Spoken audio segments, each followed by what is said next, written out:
The Polya method is a four-step process for solving problems, which includes understand the problem, devise a plan, carry out the plan, and look back.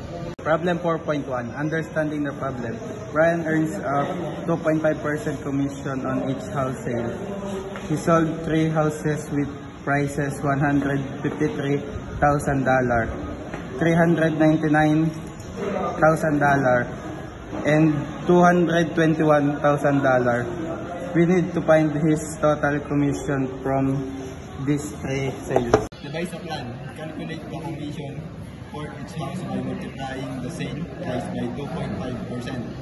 Add the commission from all 3 sales to get the total commission. Carry out the plan. 1. Commission for the first house. 153,000 times 0.025 equal 3,825. 2. Commission for the second house. 399,000 times 0.025 equal 9,975. 3. Commission for the third house.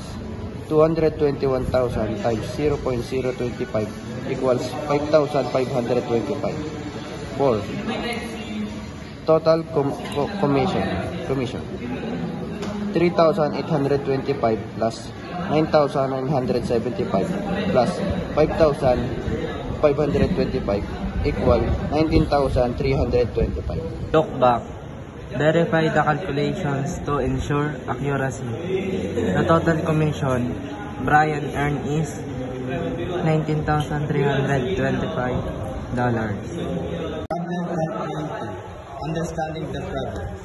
Nick paid $68.25 for a quote including a 5% sales tax.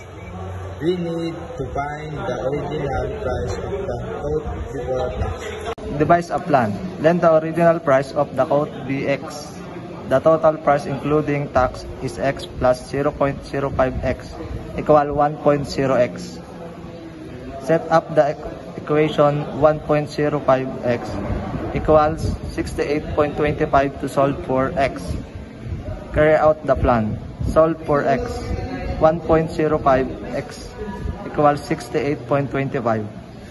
X is equal frac 68.25. 1.05 equals 65.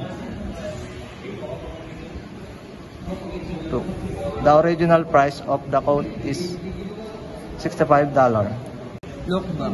Verify the calculation. The original price before tax is $65, which seems reasonable with the 5% tax added to reach $68.25.